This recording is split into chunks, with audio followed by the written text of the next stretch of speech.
everybody. This is editor Kayla here. So this is a really long episode. It ended up being over 3 hours long, and that means when I go to upload it to our podcasting hosting site, which has a limit of 3 hours, I would have to cut it in half anyway. So this episode is on K-pop books, and so what this will end up being is the first episode we will talk about Once Upon a K-Prom and XOXO. And in the second episode, we will talk about K-Pop Confidential and K-Pop Revolution. So yeah, just a little update that this will not be the actual full Kpop Book Club. The last two books will be in their own separate episode if you want to hear about them. And so with that, let's get right into the episode. Hello everybody, how you doing? Welcome back to the knee-slapping K-pop podcast. That was terrible. I am Maria, who just sang that terrible god-awful note.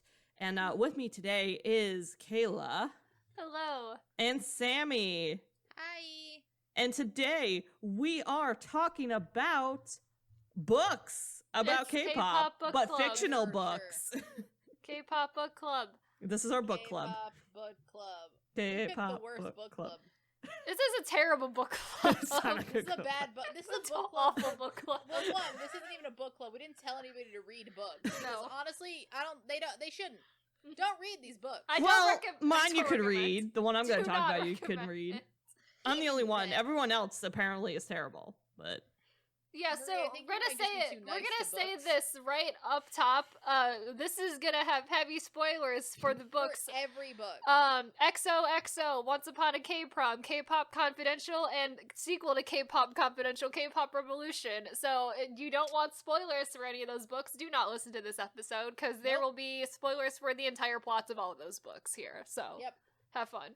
So do not, I don't recommend most of these. All of these seem like choices. besides So- XOXO. Here's the thing. Should we go over why we're doing this? Yeah. Yeah, basically. So I was once at a Barnes and Noble. This is literally how this starts. I It was always at starts at a Barnes and It Noble. starts Never at a borders Barnes and anymore. Noble. Never borders Starts at- anymore, unfortunately. I Sad, miss I'm Borders. sad. Yeah. Aw. Rip. But so I was at a Barnes and Noble and I was wandering around. And I look at a table and I just see a book called Once Upon a K-Prom. And I'm like, what the hell is that? What? And thus I read the description. And then I look over, like, not even like 3 feet from it. I see K-Pop Confidential and I'm like, what? Just then I a whole keep table of K-pop books. I see more it's there. It's there with all of the like young adult releases of the day. I was in the young adult section because of course. Mm-hmm. And you wander over and you just see. I was just looking. And I'm like, okay, choices. And then I send both of these to our lovely Discord chat and I think the reaction was, what the hell is that and why does it exist? Mm-hmm. And though from there, I just went over to I just was like looking through the shelves and I found more of these. There's apparently an entire subgenre of K-pop based literature. Yes. Which And I'm to gonna that tell you, extent, 100% of the K-pop based literature I've read so far. Bad. Not counting Jessica Jung's own books, which Not apparently counting- she decided to contribute to. Jessica Jung, weirdly, both one of the first and not the first to do it. Yep.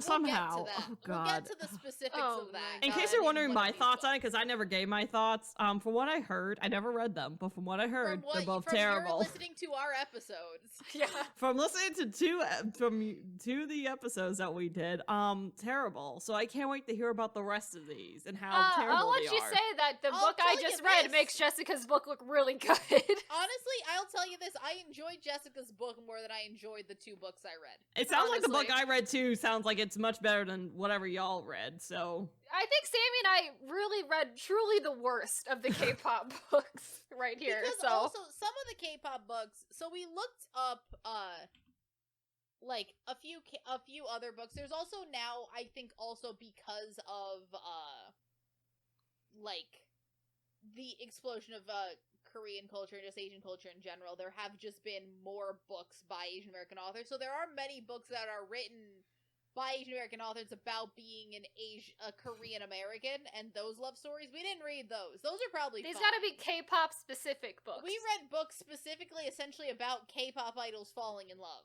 Yep. Or K-pop idols falling in love with non-K-pop idols. Exactly. Yep. Essentially, K-pop had to be in the book somewhere.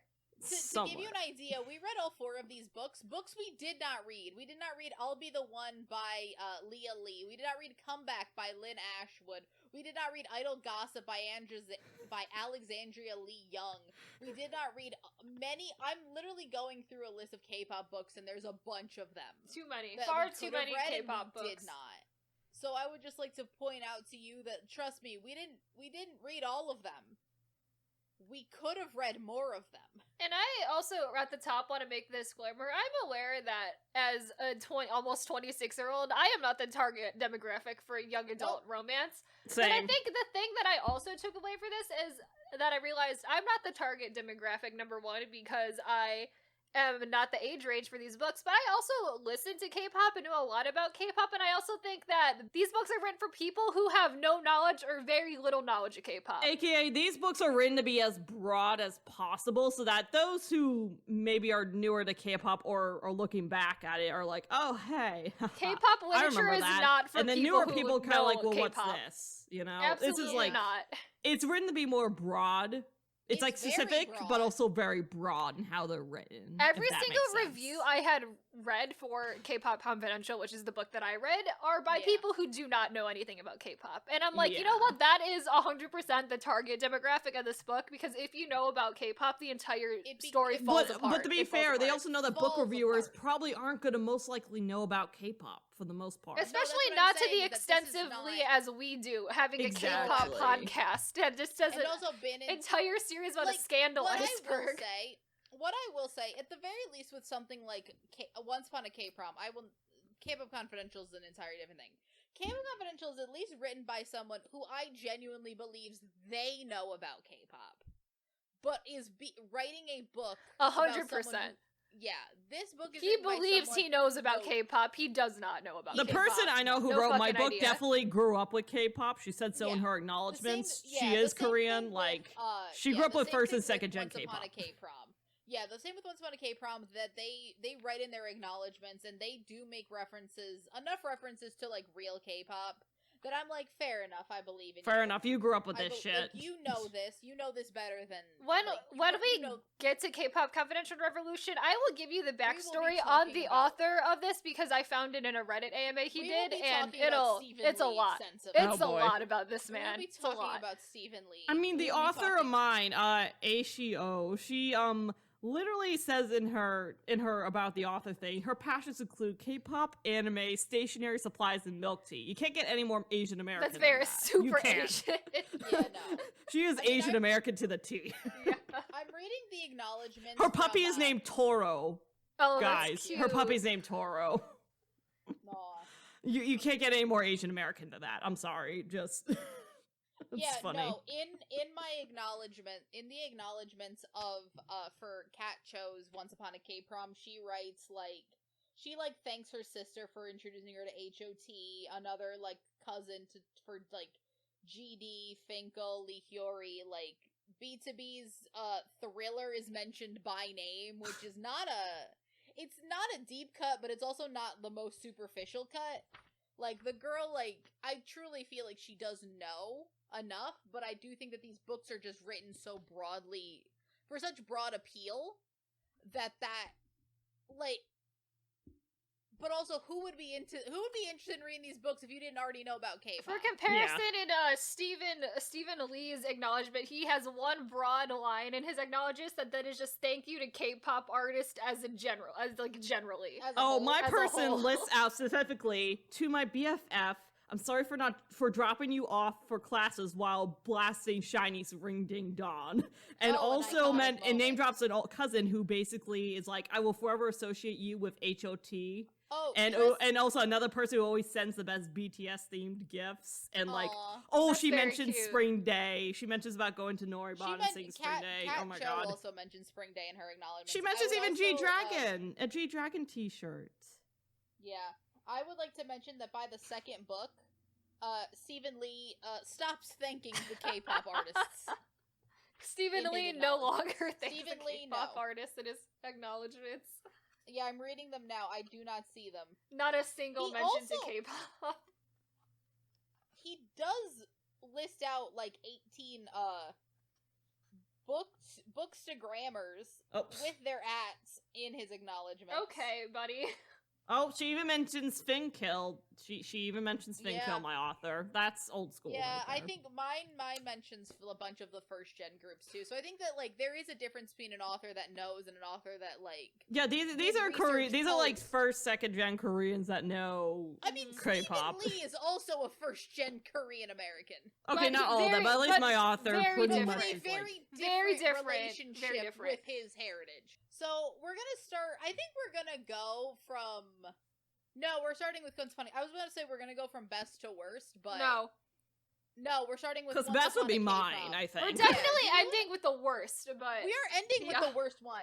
Because best, I think, sounds like it's mine. Mine sounds like the best. Kayla and I did the thing we did last time with Jessica's book, which is she read the first one and I read the second one. Because that's how we read books with sequels. Because that's how we read series now. Is I read one and Kayla reads the other one. Exactly. That's how we got to do it. God. So, Once Upon a K-Prom, written by Kat Cho, it's essentially, it is the least K-pop book out of all of these. It does not have almost anything to do with the K-pop industry.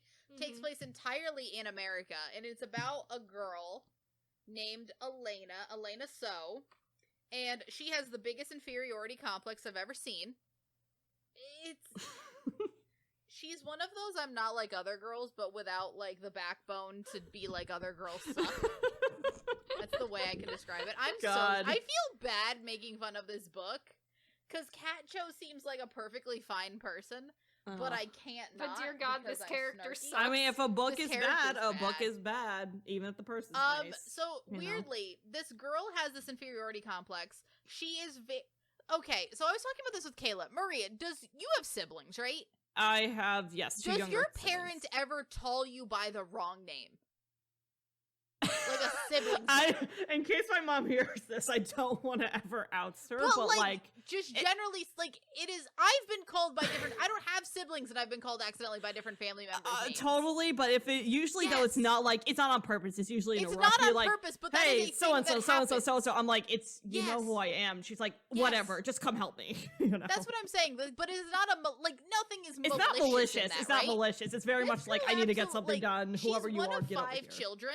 Oh God. She has 3 sisters and a brother. Oh wow. And she gets she's so has this grudge against her mother for accidentally calling her by her sister's names, and I'm like, that seems like why? More context would be needed because it seems a little bit ridiculous that just by accidentally calling you a different name. Like it'll be like, I think one of. I guess if it's all the time, then like sure, but it's like just seems like the most teenage annoying thing of like I'm not. But if it's like once in a blue moon, it's like I don't think it's that bad. I'm not like Victoria. I'm Elaine, and she's like, okay, but just come in for dinner, and I'm like, okay, cool. That's it. That sounds like a typical parent speech. It's like the child I gave birth to, just get over here and listen to me. Help me out. Come have dinner. Come have dinner. Come help me out. Weirdly, she's so like, oh, my parents don't support my individual interests. Then admits to never being able to stick to a hobby in her life. Because they are like, do you want, she apparently played soccer, she apparently did track, she apparently did instruments, and she found out she's not athletic and doesn't like instruments. I'm like, so what do you enjoy, ma'am? What do you like? To be fair, I don't know how many people that have hobbies besides watching movies or listening to music. That's what I'm saying, but then don't be mad at your parents for not supporting your hobbies like they support your brothers, because your brother plays lacrosse and they go to his games. Oh, they had a Korean lacrosse player, bruh. Yeah, her brother. Oh my God. Did they live in New York? No, they're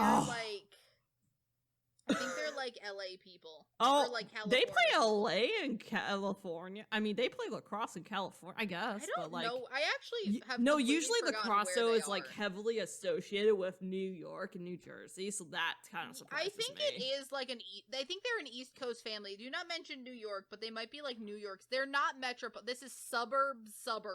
Okay. So this is not a metropolitan. But it is a very suburb kind of thing. Yeah. I played lacrosse. The community center that they're trying to save, which I'll get to in a second, is the West Pine Brook Community Center. So that seems very East Coast. Yeah, that does scream East Coast. Yeah.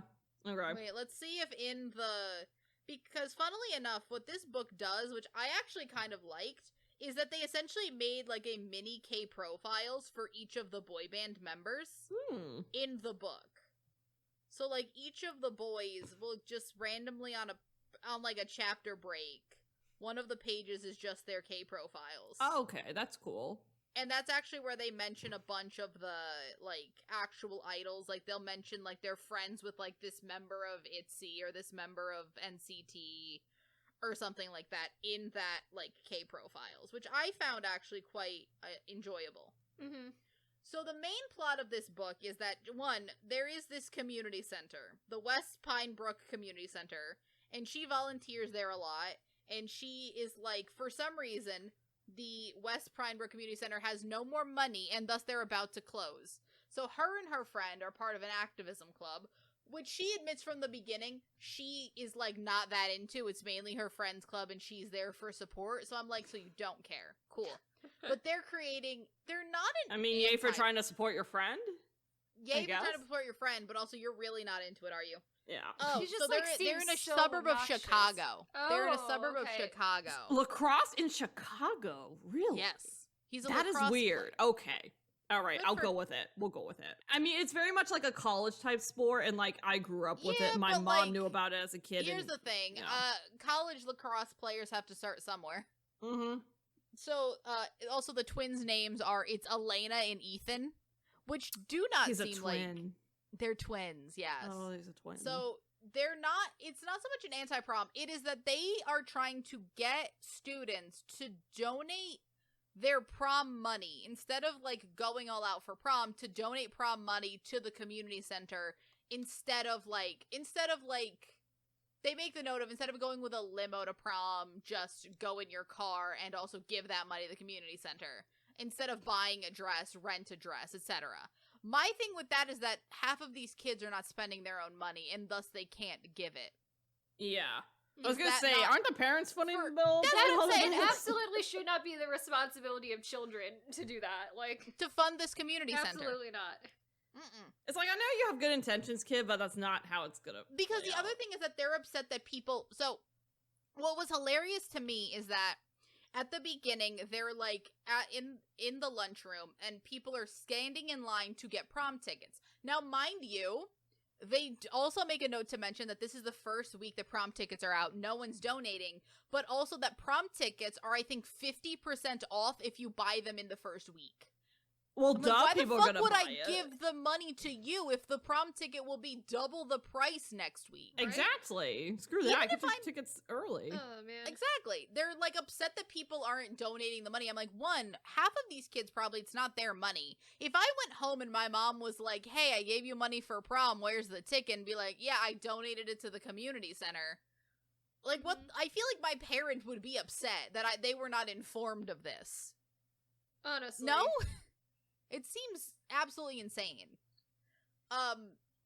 So that's like the backdrop here. We find out that Elena has this neighbor named Robbie. Why do we have a K-pop idol named Robbie? I don't like it. It's a weird, But that's a very stage old name school to name. have. Because We'll go with it. Robert is fine. Robbie Okay. seems weird. Yeah. Odd, right? It's very old school sounding. Like It Robbie. is, but like Robbie seems like a child. Also true. Yes. Yeah. That seems like a child nickname. Which, I mean, Yeah. considering they're debuting 14-year-olds again in mass. I mean, you I think know. he was 14 when he I mean, he debuted. is There in you high go. school, like a senior in high school now. So. Gets But also, older, he's a changes it senior to in Robert. high school now. Yeah. So, Alright. essentially, her and Robbie were friends as children. Then his dad had to move to Korea for work, so they all moved to Korea. And then they had this, like, little childhood promise that they were going to go to prom together. Which is, you know, a childhood promise that he one day just decides to keep and comes to her door and is like, hey, you want to go to prom? And she just sort of slams the door in his face. Well, Well, that's because, nice. you know, she's anti-prom. She's anti-prom and just then he mad goes- at him not for no mentioning the reason. fact that a good childhood friend of yours actually decided to keep a promise for once. Yeah, she's I'm just mainly like, later what is on. wrong I'm with going you? out of order. But this book has such little plot that I can get through it really quickly. Later on, she's upset that he never called her. And later on, he makes this remark to her of like, well, when I became a trainee and when I first debuted, I didn't have a phone. I couldn't call you. And she's like, oh, right. That makes sense. And I'm like, did you never think of that? Did he also never it's consider stuff that like he is that. in South Korea and also international communication might be a little bit more difficult? And costs more money, probably. Yeah. You know, it probably costs. It never came to her mind. She's so upset about that she didn't even think that maybe he doesn't have a phone to call me. And I'm like, it's little things like that make me think like, oh shit, these are not written for K-pop fans. She's because none of just these like people an have enough annoying self-awareness. teen. Yeah.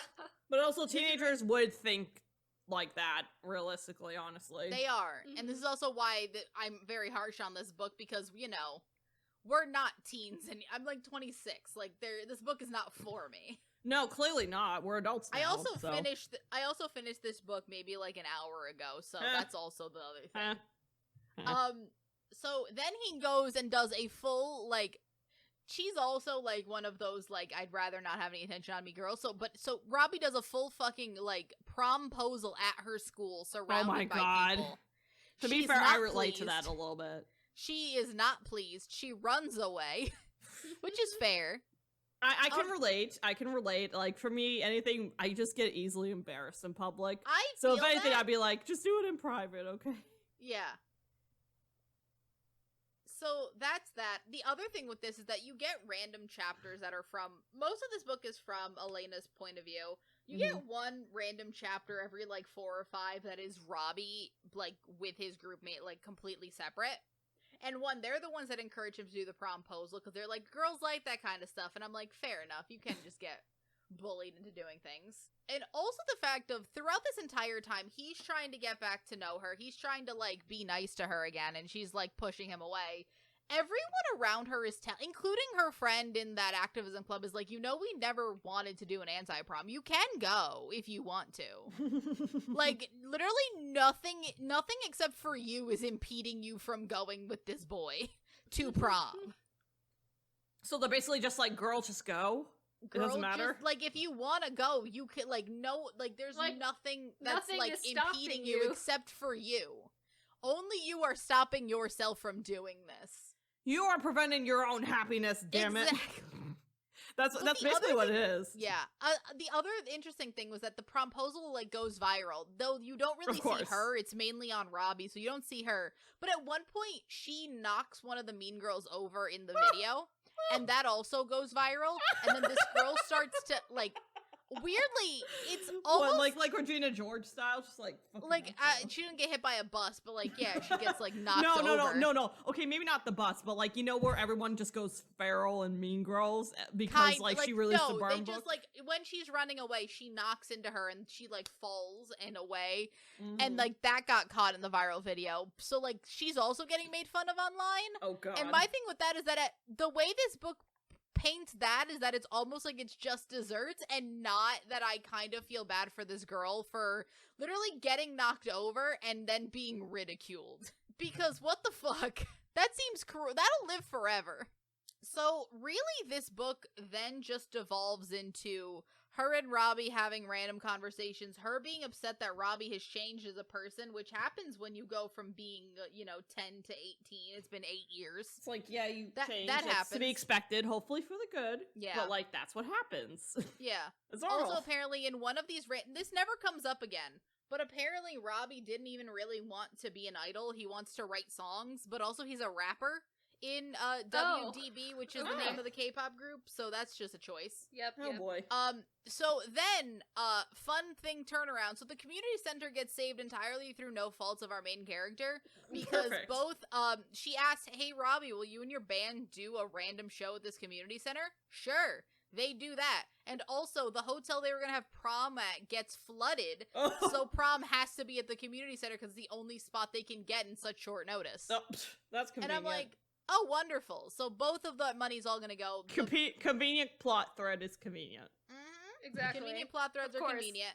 The charity show goes off without a hitch. There's an immense amount of money from all of just the fact that it was a charity show, and then also from people being like, this community center shouldn't get shut down, so they actually call the, state representatives that should actually be helping this community center. Why is this community center salvation on the hands of some fucking teenagers?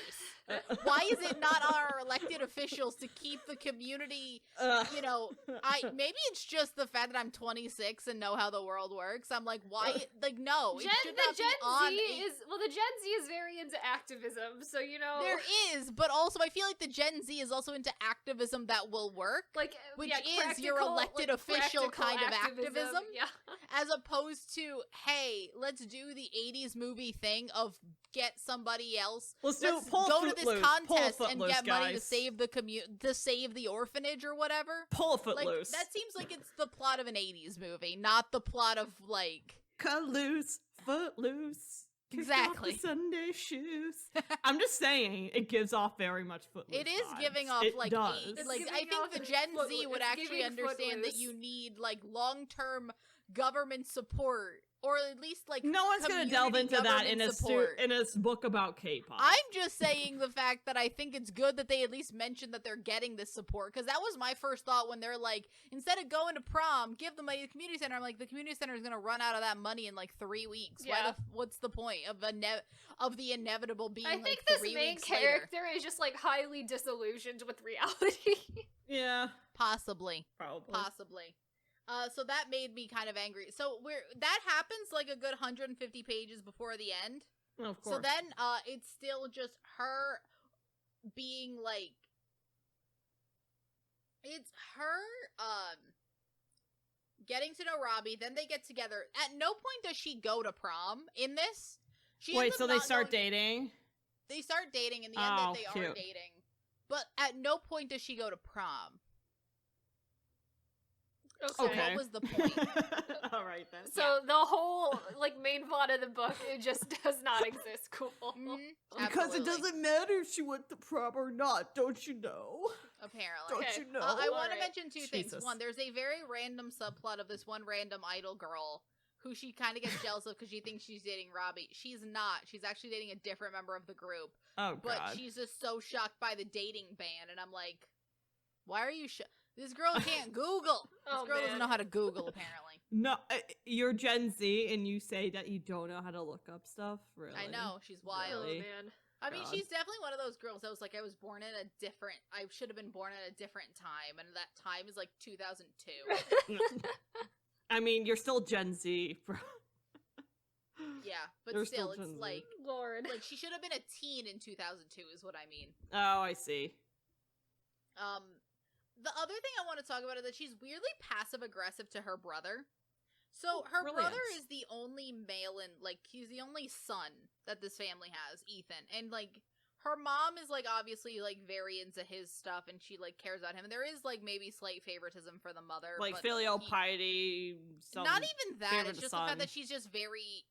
he has accomplishments, and she brags about his accomplishments, as opposed to the fact that, she kind of doesn't, I'm sorry, Elena, what exactly are you doing? That is also the Asian mother way, to brag about your Asian child's accomplishments. Yeah. Exactly. And I'm like, Elena, if you had accomplishments, I'm sure she would brag about yours. But you have changed, hobbies so often your entire life that you haven't done any one thing long enough to And warrant also the fact of, accomplishments. yeah, sure, you saved a community center, but that's just because a boy you did it for you. Yeah.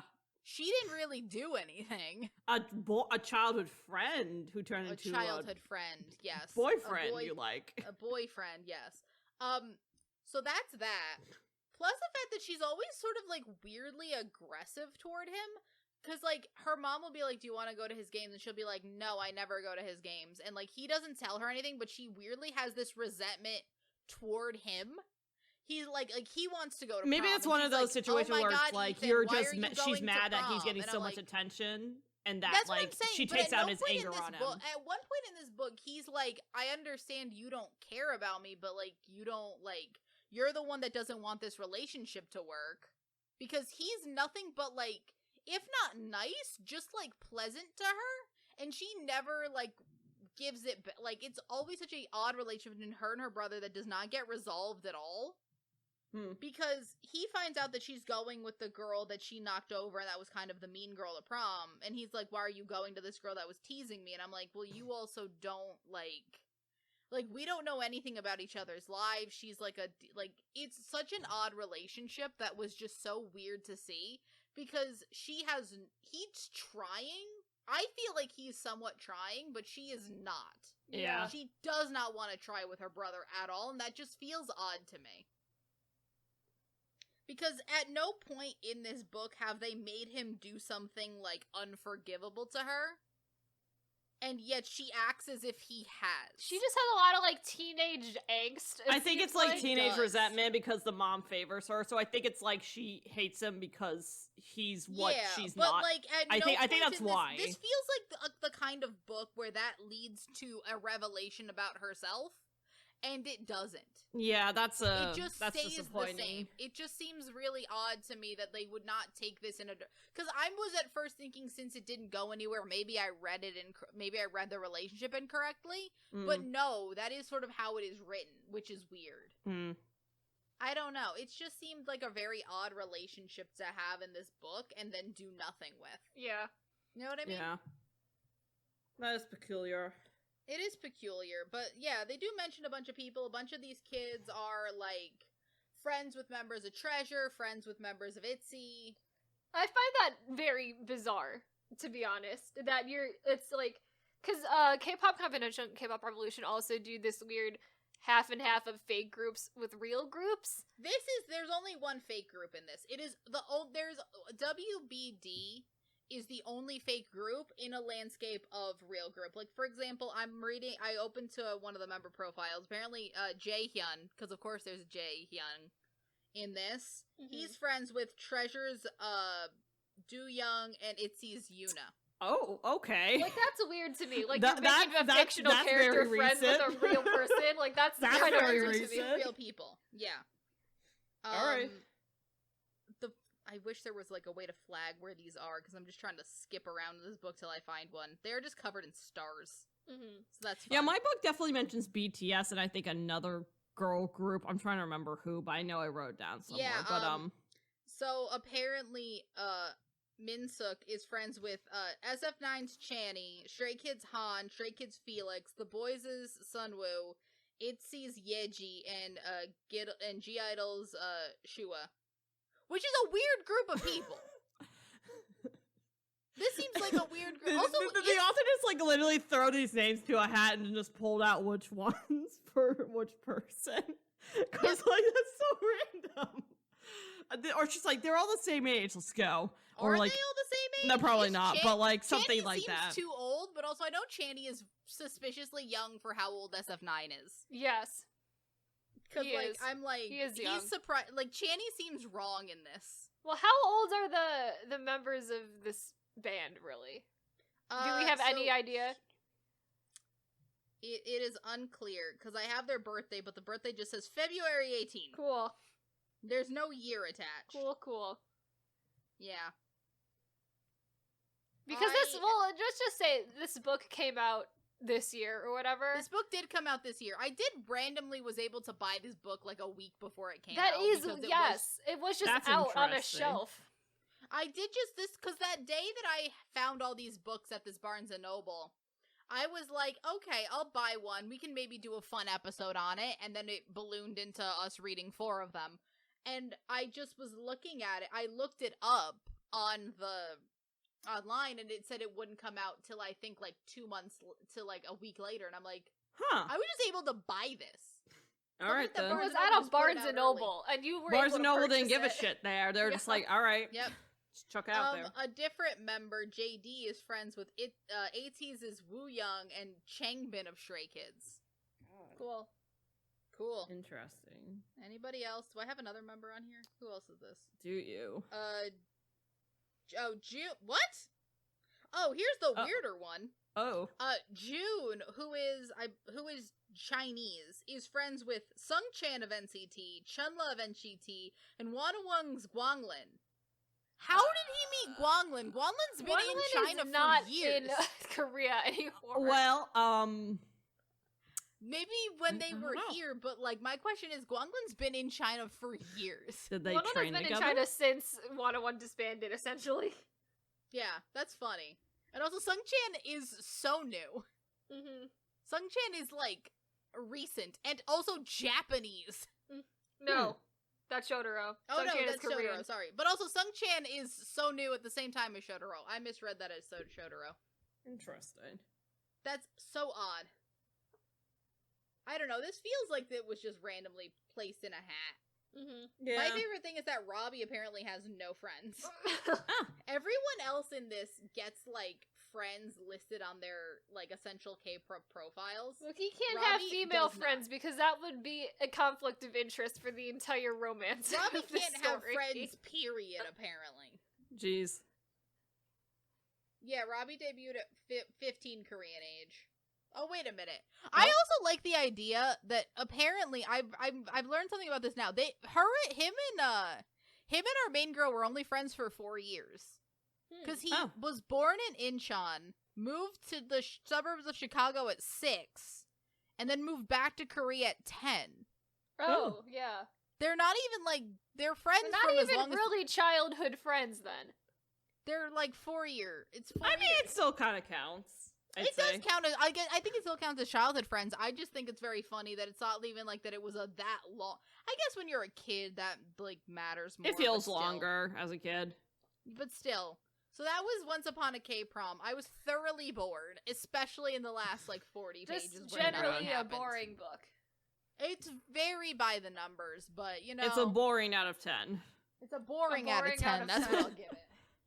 I'll So give that it means boring it's out like of a 2. Maybe. I don't know. I think a 2 is like actively bad. So a 2 is actively bad. So a 3 I'll then? give it like a 2.5 out of 5. Okay. Which seems Like a 5 out of 10. like Just a like 5 a out of 10. solid in the Yeah, like a middle. solid meh. It's fine. It's fine. not I think offensive, that it's if not I was, good. like I feel like my issues with with me overthinking the politics of a random Chicago suburb community center does bring it down a little bit, in my opinion. But like that's just because I'm 26 years old. Yep.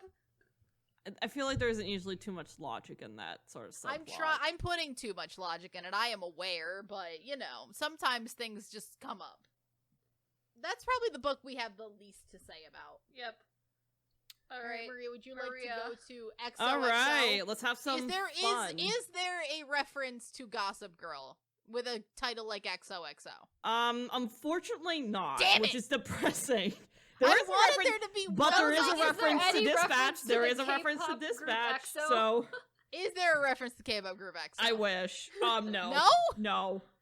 I Damn, was missed either hoping for opportunity. Gossip Girl or EXO the group. Missed opportunities. I know, right? XOXO. K-pop boys. But XOXO is the name of the titular boy group of that this. seems like EXO just doesn't Oh, exist. okay. EXO Yes. does not exist in this Yes, universe. that is the name of the titular boy group. So I did not know that's why that was the name of the book. Oh, I don't I love did I not thought put this that was together more at like all. letter-based. Yeah. I assumed this book was more letter-based. So that's where the XOXO is from. But it's also tied to I'll get into it. So basically I did detailed notes on these chapters, or as much detail as I felt was important, really. Because some chapters basically had a whole lot of really nothing except just expedition to the next chapter or the next Right. chapter Yeah. ahead. But we start off with Jenny Go, who is our main character, who is not a K-pop idol and doesn't become one. So she stays Good. consistent. It took me a little bit to figure out where the hell she's living, but it turns out because of a random side character who's not important that she works with, who goes to UCLA, who's a college student who goes to UCLA. Damn, We surprised start that off they in don't make it Koreatown, LA. I'm shocked Basically. they don't make a very big deal about the fact that this is LA. No, Yeah, I'm surprised too, except I'm for like a little surprised bit later. don't. It's not until she gets that random side character who's not important gets mentioned in the story. And then they go I to want to point out that Maria's is the only book that was free. The rest of us had to unfortunately pay. I unfortunately Maybe that's why I like paid it money more. for my book. We paid money for this. I paid real money. I want to point for out my that book. I do genuinely think Maria got the best bargain. Because having read the best book and also having paying read the no best money book for that it. also well, paid no money. you get it through that book Amazon. might be sweeter that didn't pay. You get it that through might- Amazon book might Prime. be better. And you have to have if the you have Amazon Kindle Prime, thing. You can get it through the Kindle store for free. And it's free. As opposed but to you're the still rest paying of for us who had to Amazon. pay I actual own a money. physical copy of this book and it was garbage. So, I think Maria's coming out on top. All right. So basically, we're in Koreatown. And oh, by the way, throughout the story, there's a shit ton of references to a bunch of notable Korean food, H Mart, soju, just like random shit throughout the book. That's a sort of running theme, I think, through all of these books is that there are just like, again, in some ways just better than others. there. I personally found in Once Upon a K-Prom, it was like just a part of this family's life, and that was normal. As opposed to in K-Pop Revolution, where I feel like Stephen Lee just sort of had a checklist he wanted to hit of shit that he needed to throw in there. We also get a Honestly, reference to Asoji Ajoshi which apparently Won Bin's in. I think you guys might have seen that, have you? Which in English the name is Man from Nowhere. But anyway, so Jenny Go's our main character. She's walking throughout K-Town. She's reminiscing about how she's a celloist, so that's her big shtick as her character is that she plays the cello. She wants to go to college. Oh god, what college does she want to go to? I'm trying to remember. It's in New York. I think it's hold up. I'm gonna pull it up quickly. Is it like a performing college or just a normal college? Yeah, it's like a performing college. It's in New York. It's like MSN, Manhattan School of Music. Sorry, that's like her number one school she wants to go to. I was just like, you gotta with New York, you either gotta be like, it's either gonna be like Juilliard, which is a specific school, or it's like I want to go to like I don't know NYU, which is like broad. Yeah, Manhattan School of Music is where she wants to do. Wants to go. She her dad died when she was younger. Her mom's a lawyer, is Korean obviously. We don't ever meet these people, but she's apparently close to her dad's grandparents still, but she does not really know her mother's mom. Parents. Her maternal grandmother as well, who still lives in Korea. Setting up the story, blah blah blah.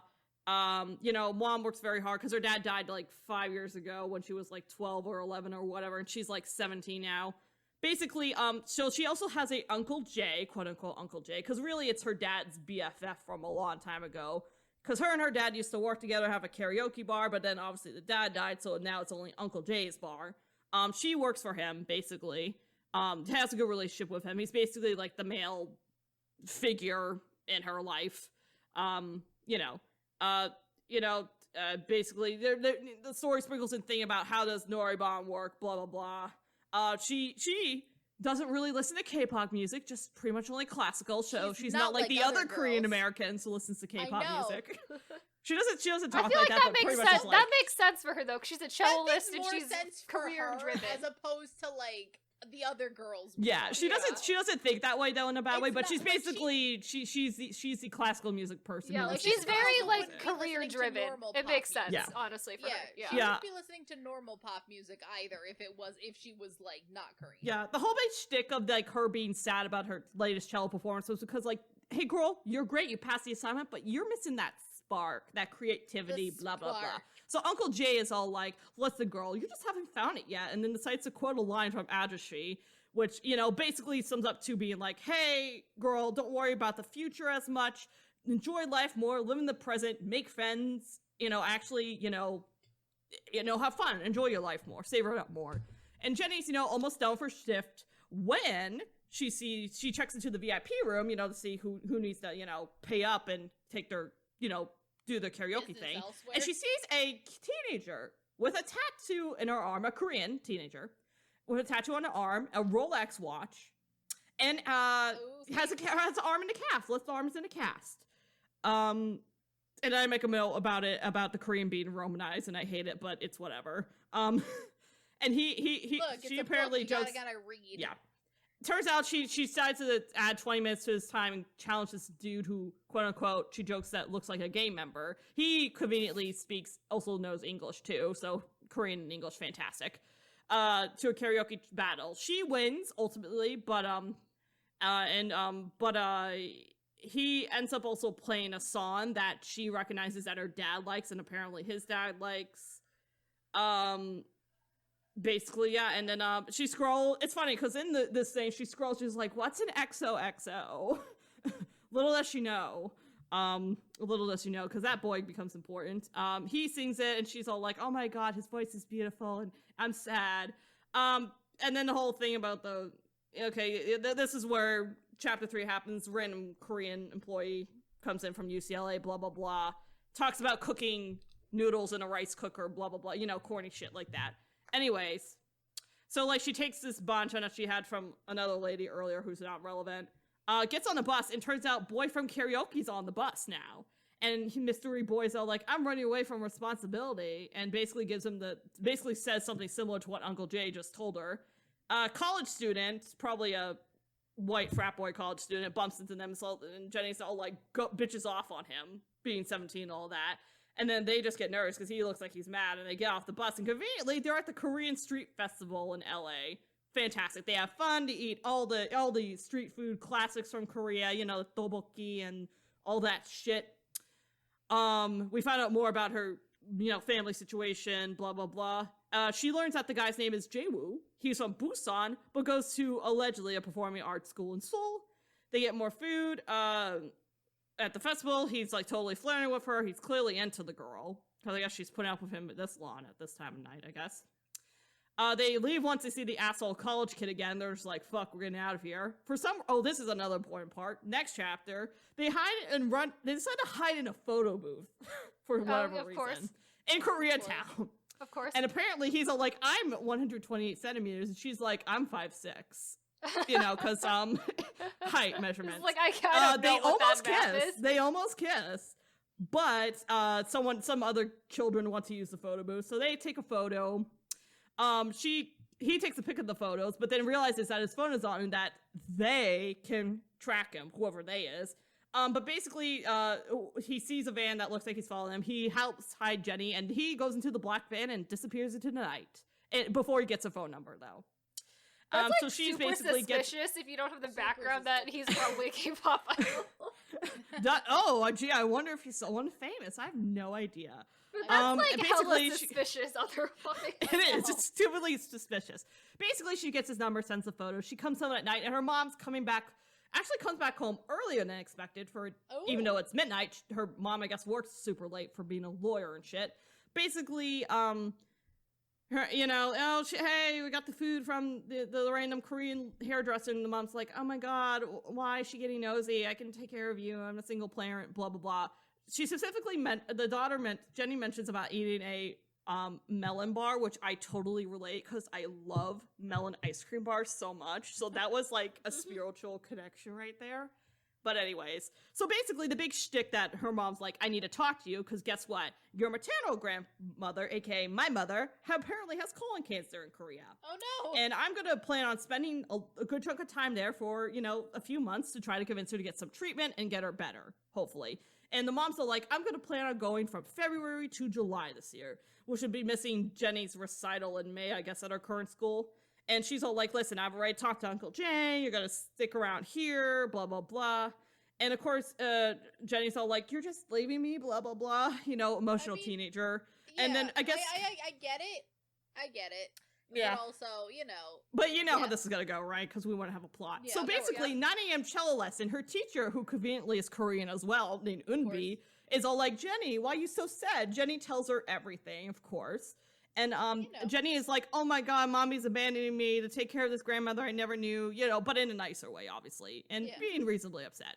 And Eunbi is all like, "Hey, girl." But also somewhat understanding what, the problem here is. But she's also like, "Girl," Eunbi's all like, "Hey, girl, guess what? I conveniently have a connection at this school in Seoul," and mentions that the academic year in Seoul, at least apparently in this story, and maybe actually in real life, who knows, but apparently it starts in March, and then she looks up where her grandma lives, and is like, It's like, okay, you're nearby there, so you know what? You can go there. Let me just send along your information to the person I know there. So, The Korean school year is March to February. Yeah. Which is, lovely lack of vacation time. Well, no, it's March to July, followed by a month of summer holidays, then September to February, with half a month winter break from like December that's not a lot of vacation time. No, but it is the system that like European and like Asian countries use. That system where it's like then they have like smaller breaks basically. Yeah, you get like a 1 month break in between like quarters instead of it being like a 3 month summer vacation. It's like essentially the same. You still get essentially the same amount of time off.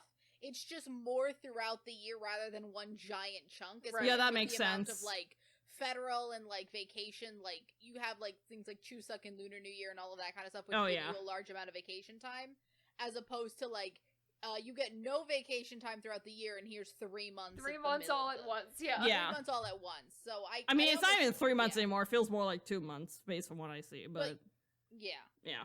Anyways, though. But meanwhile in this chapter, she also is all like, she texts Jae-woo a couple times, he responded a couple times, but then he doesn't answer. And she also still keeps texting him for whatever reason. I wonder why he's not answering. I wonder why he's not answering. But basically, he never replies, and she's all like, I'm going to Korea, and also I'm going to do online classes to make up for credits for some, basically she's going to be busy making up credits, because still in the States she has to do credits, blah, blah, blah.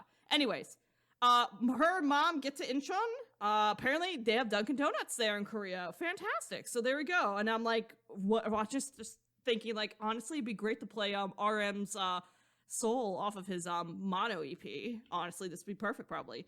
Mom's apparently nervous going to grandma's place, probably because she hasn't seen her mother in a long time. And basically, Jenny's all happy that she still knows how to speak Korean, talking with her grandmother, which is a good thing. 10 Dunkin' Donuts in Korea. Interesting note, though, for a later chapter, she explores Seoul a little bit, goes to a cafe. Seoul. Some of them are in, like, God, stop the Dunkin'. Daegu. Really, that's it. Apparently the food's cute there. There's one randomly out here and, like, the outskirts of Seoul. I'll take it. Like you can get Dunkin'. If anyone's East Coast people really in need of some Dunkin' Donuts, we can get it in Korea. We will survive. We will survive. We will get our Dunkin'. If anything, the food apparently is much cuter there, from what I've heard. The food's better most other places. It's cute, apparently. But anyways, a minor detail, but actually will come up as a later of a minor plot point down the road. She goes to a cafe and meets this dude named Ian, who's working there. And she's all like, oh, he's cute. He's all like, oh, I totally graduated from the school you're going to. And she basically gets his phone number, but never ends up texting him. But we will get back to Ian eventually down the road. But basically, yada, yada, yada. Grandma, then the next day is all like, I'm going to give you a tour.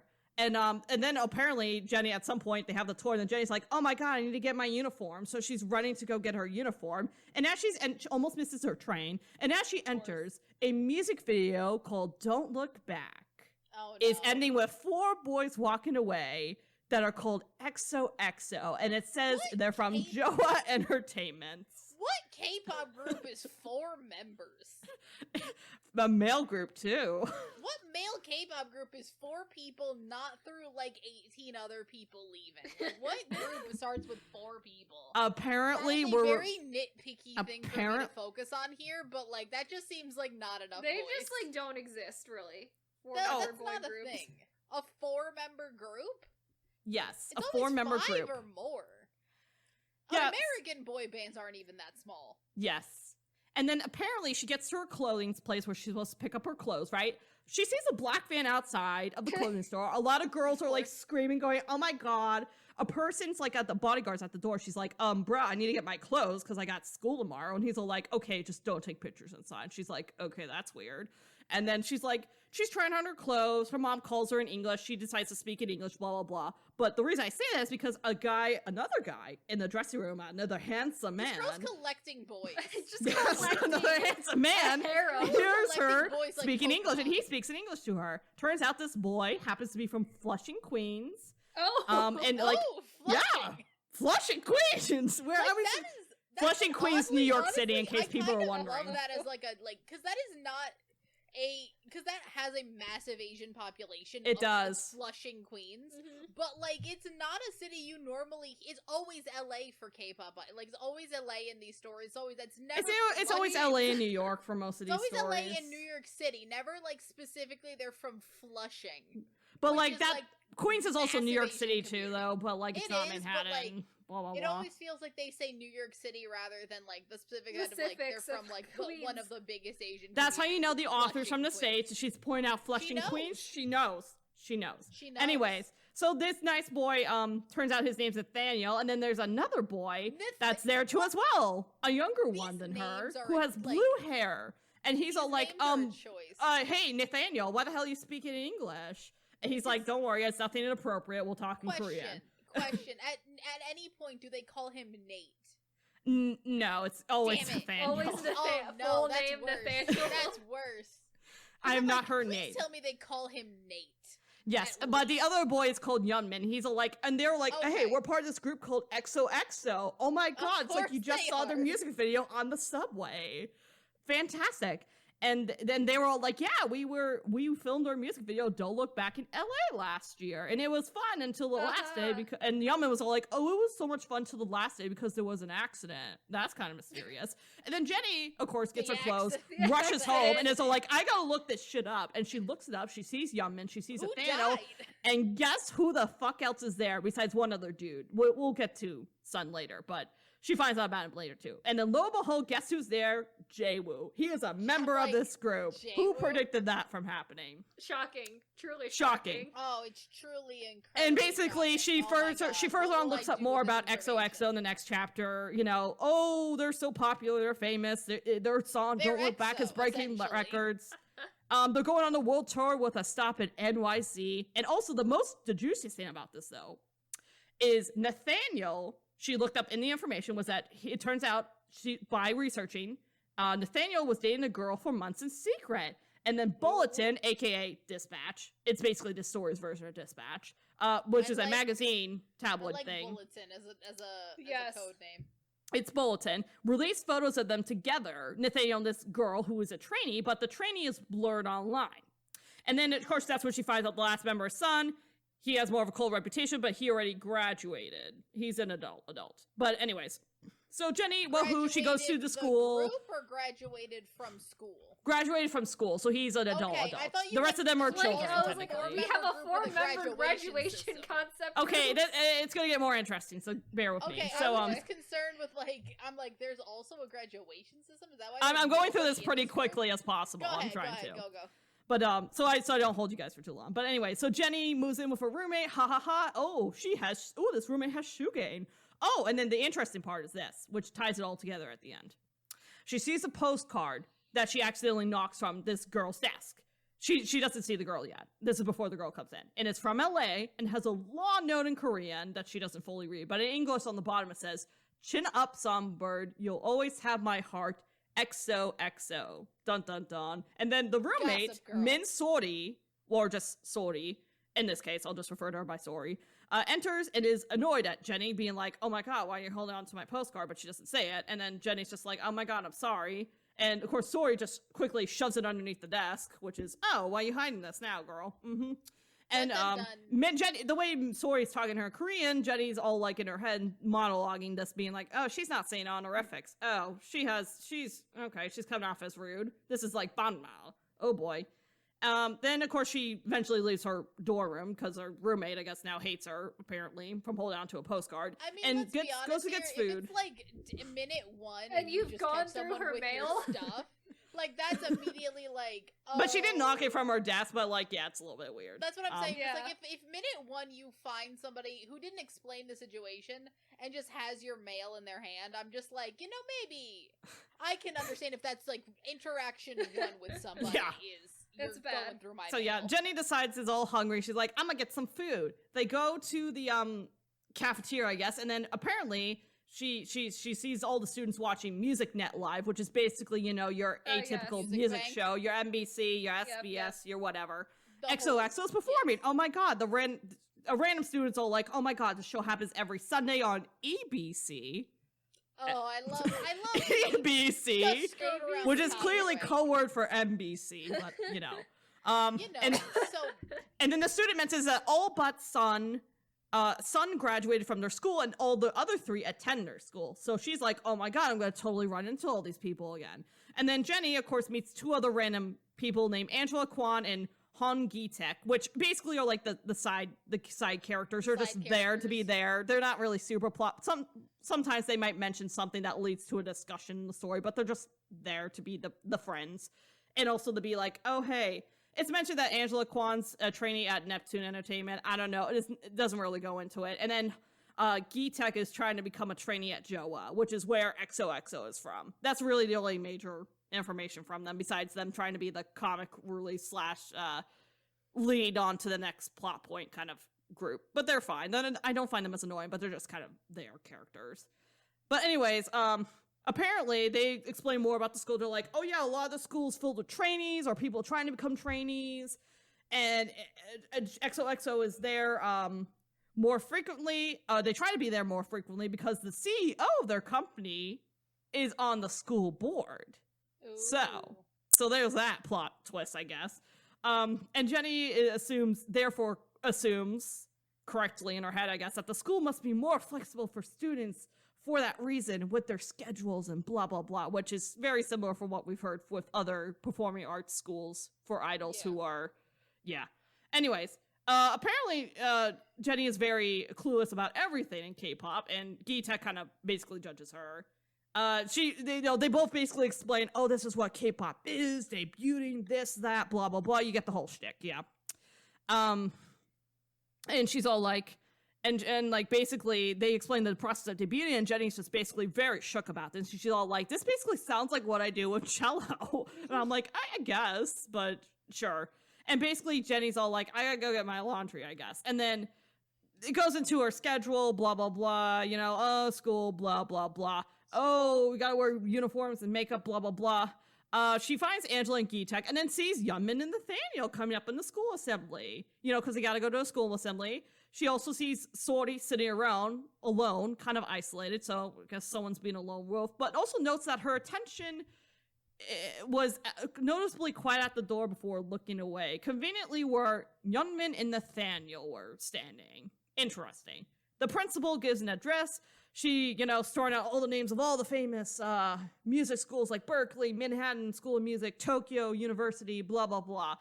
And they will be in attendance at their senior showcase. And then, lo and behold, there's Jaewoo, who turns out is a senior, and is the same age as Nathaniel as well, walking in to give a senior speech because he is the class president. Bum, bum, bum. Angela and Gi-taek, I guess. To be class president. Yes, apparently he's a class president. I don't know how it's possible, but we're just gonna go with it. It's a fantasy novel now. It's a fantasy novel. It is a fantasy novel. Angela and Gi-taek basically are all like, oh my god, Jaewoo writes all the lyrics for the group with some help, obviously, from like other famous music producers, blah, blah, blah. He's so great. Damn, this boy has also found extra hours in the day. Yeah, and basically the assembly ends. Nathaniel and Yeonmin greet her, blah, blah, blah. Jaewoo runs into them, and it's pretty clear he recognizes Jenny as shook, but acts like he doesn't know her. Jenny's sad about this. And she basically notices that Sori keeps watching all of them and gives her a look. And she's just like, what's her deal? And why is she staring at us the whole time? And Jenny decides to leave with Nathaniel to go for class. And turns out Sori's in the class as well. Her desk is next to her, and she basically ignores Jenny the whole time. Her mom's messaging her about paying the tuition, blah, blah, blah. And Jenny again decides to message Jaewoo about wanting to see him because she's in Korea now. Fantastic. And some other random bitch goes up to Jenny and tells her to fix her tie or else she'll get into trouble. Jenny takes this seriously and leaves to go fix her tie. And then there's another random teacher that starts to shout at her and be really mean and tells her to go back to class. And then lo and behold, there's Jaewoo coming in and basically being like, hey, teacher, she's a new student. And like, be nice, dude. And the teacher's all like, oh my God, Jaewoo, yes, I'm sorry. You're doing such a great job, blah, blah, blah. Kisses his ass, basically. They end up in the stairwell, and Jaewoo's all like, how are you doing, girl? What's happening? And then the teacher was a dick, and then she mentions about her clothing, and Jaewoo's all like, nah, bro, the girl was messing with you. But yeah, uniform violations will affect your test scores, and will be like a punishment, and you'll have to do like track and stuff like that. Track. Yeah, apparently, like You have to do run a lap. physical punishments. You got to apparently you have to run a lap. Run 1 lap and 50 push-ups. Go. And then, like, of course, she's all like, he's fixing her tie, and she's like, looking at him, being like, "Oh my god, he's not wearing makeup anymore, and he looks younger." And that the tattoo that was on his wrist is gone, and he's out not wearing a sling anymore. And he's all like, why are you here though? And she's like, okay, listen, you didn't get my text. I told you I was going to totally be here. And he's all like, sorry, the company took my phone after that night and gave me a company approved phone, so I couldn't message you. And then she's like, oh, that makes sense. And then they're walking back to class, and he's all like, I'm sorry, I wasn't able to text you. This is a common thing that keeps happening. The people are like, they took my phone. They're like, that makes sense. I'm like, did you not think of that? Did not once think that was a possibility. Granted, apparently she's not that knowledgeable in K-pop, so it's like the thought never occurred to her, but still. And basically he's all like, hey, I'm sorry I wasn't able to text you. And she's just like, why did you totally pretend that you didn't know me when you were with your friends back there and your group mates? And he's all like, I didn't want people to know we met before, and I trust my classmates, but rumors have started from less, blah, blah, blah, being very cryptic about it. Kind of like, okay, something else went down beforehand. And he like decides to make an offer about being secret friends and not to make people suspicious. And she's all like, let me just think this. I'm going to think this through, and I'm not giving you an answer right now. She'll think about it. She goes back into the classroom. The classroom stares at them. And Jae-woo was just like, oh, it's a transfer student. I was just bringing her back. And he takes a seat. So whoop-de-doo, he's in the class as well. Fan-fucking-tastic. Teacher decides like to be like, hey, everyone, introduce yourself. Jenny almost fucks up her name. Her name and her age, because Korean age is a thing now, so she has to state her birthday, and then the class is like, why the fuck are you saying you're 17? And she's like, I was born blah blah blah, and they're like, oh, okay, that makes sense. So there's that. Basically, turns out Sori's shooting the shit with Jae-woo, and Jenny's just like, oh, they're pretty close, aren't they? Conveniently. And then Jenny is like thinking, like, why isn't her number approved in the company? But she can, talk to Sori and text. Jae-woo can text Sori and blah blah blah. And Jae was all like, I left my phone at the company. And then Sori's just like, hey, congrats for the music net performance. And she's all like quietly whispering, hey, don't ignore my text, dude. You gotta look at it later, Nathaniel's all like catches Jenny at the door, and basically gets Jenny's number now, I guess. So we're just getting into a nice interweb. Collecting the boys. Collecting all the boys like Pokemon. Don't worry, Yeonmin's too young for her, so it's fine. Of course. And Jenny's thinking in her head, oh my god, Jae-woo and Sori are close, so like, was it Jae-woo that sent her the postcard? And is thinking that now. We'll find out later. I already have an idea of what I think it is. But basically, Jenny finds out from Angela, who decides to do a plot dump about Sori's backstory. And turns out Sori is the daughter of the CEO of Joa, and her mother is So Min-hee. Yeah. So nepotism. Yeah. So basically nepotism, and she was she is currently a trainee at her company. I'm sensing nepotism. My spider senses a tingling there. They're all at track. The rude bitch who almost got Jenny in trouble, Kim Ji-na, who is mostly irrelevant besides her being the de facto bully of the school, I guess, is with her buddies and insulting Jenny in Korean, and Jenny doesn't know what it is, and she figures out it's probably they're saying some fucked up shit about her. And Jenny wishes that she could curse him out in Korean because her Korean's not as great to be able to say slang, blah, blah, blah. Basically, they get the iconic school food. Blah, blah, blah. Let's see here. Let's see, anything important? I'm just going through. Hold up. Nathaniel decides to join her and G-Tech and Angela for lunch. And G-Tech makes a reference referring to a Nathaniel dating scandal. And then that's when Nathaniel basically info dumps that it was him and Min Sori who dated for 6 months, but were forced to break up by her own mother. Damn. So it was, and then Jenny correctly finally deduces that it was Nathaniel that wrote the postcard note to Sori. And Jenny still sees Sori staring at them and notes that she looks miserable and kind of feels bad for her, And, the rest of school happens. Sori's back in the room. Jenny decides to, while she's in the room, or Sori's taking a shower or whatever, to look up more about, Nathaniel's scandal. It happened back in November when XOXO was filming Don't Look Back, and the bulletin was all like, oh my god, it's basically more details about that. And Jenny decides to deduce that Joa paid off bulletin not to reveal Sori's identity, either due to the fact that it was her mom's the CEO, or because she was a minor and not a public figure yet at the time.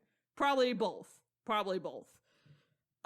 It seemed like Sori's gonna say something to Jenny, but then it's all like, oh, never mind. And then it's like, okay, well, missed connection there, I guess. Let's see here.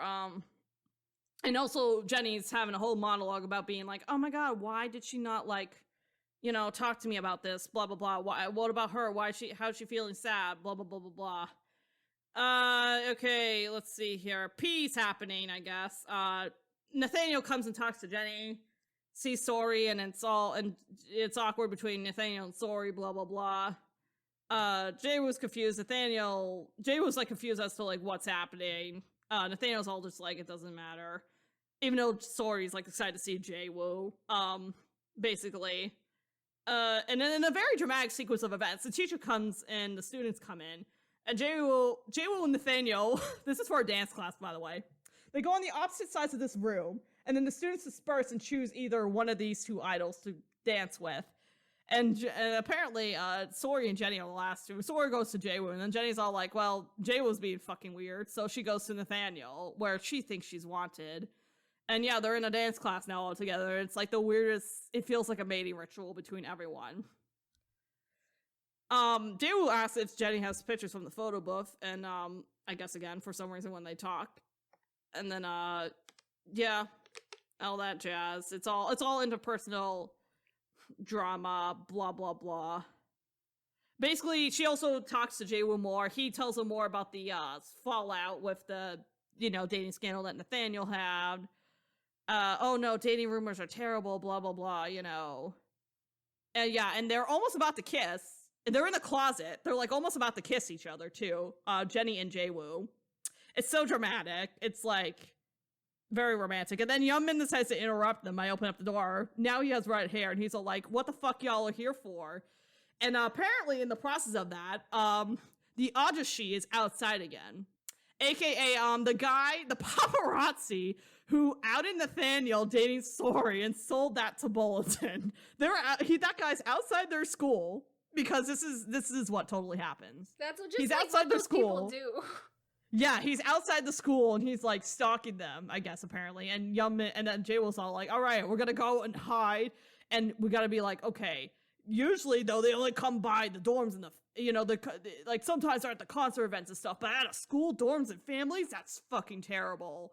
So it went from almost kissing Jenny to running away from a paparazzi, that's rogue paparazzi at the school, who's just there. And, basically, and of course, Yeonmin's all like, oh my god, they caused car crashes and all that shit, the usual stuff we've heard in the past and blah, blah, blah.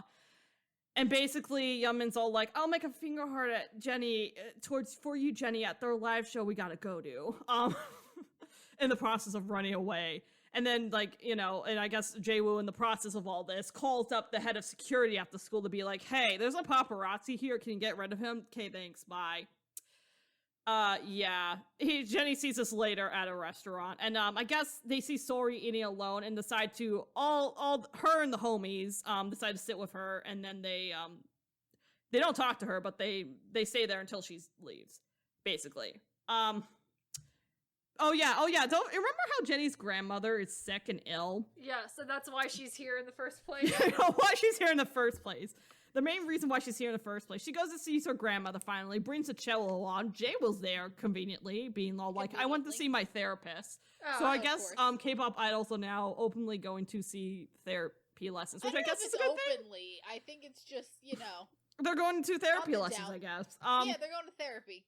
Yeah, plays cello for the grandma and the homies.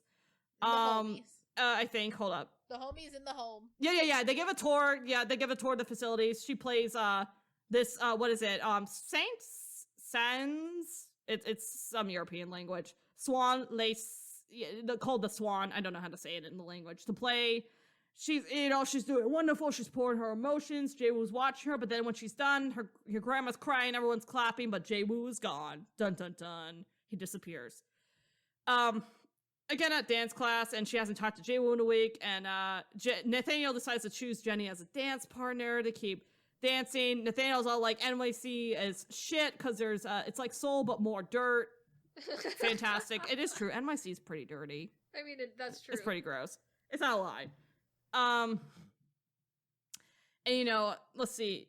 And I guess Jenny's been avoiding Nathaniel too, because he's all like, "Oh girl, why are you avoiding me?"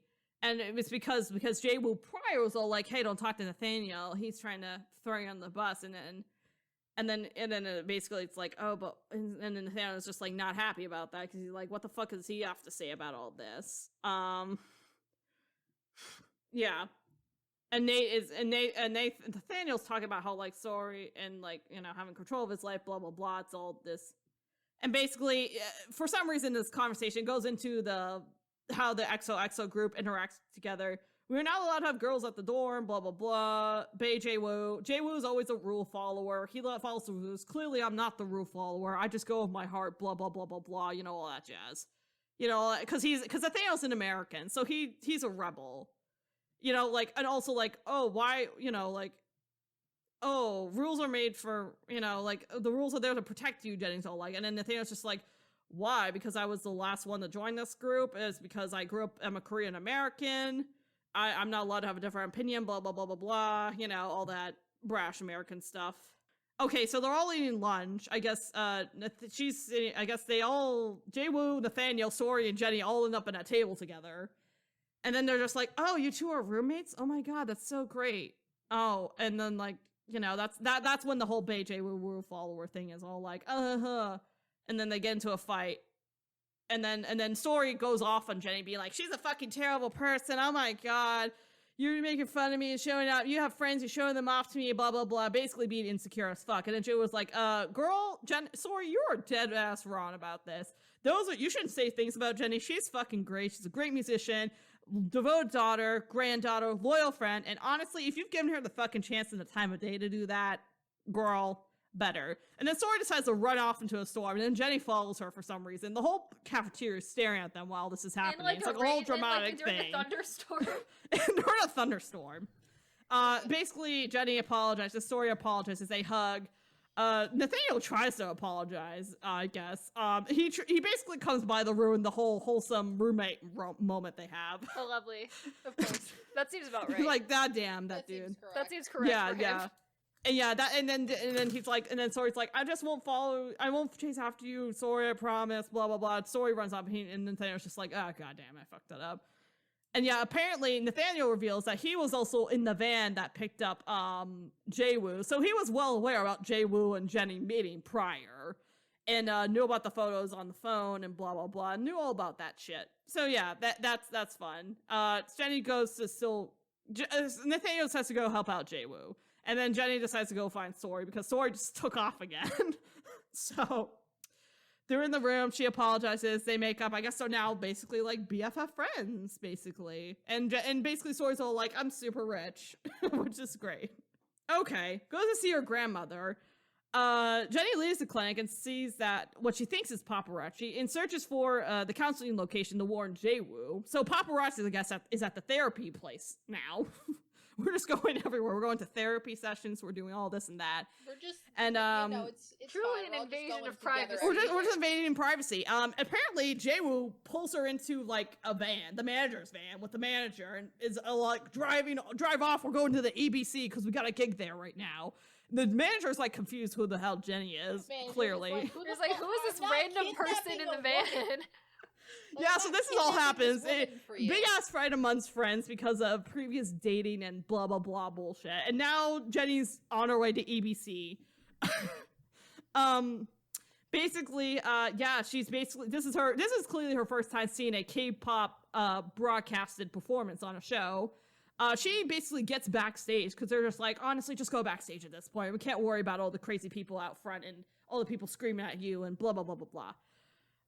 She watches XOXO, I guess, from a monitor screen or from a hidden balcony. I forget which one. And they get their first win on the show for their song, Don't Look Back. Whoop-de-fucking-do.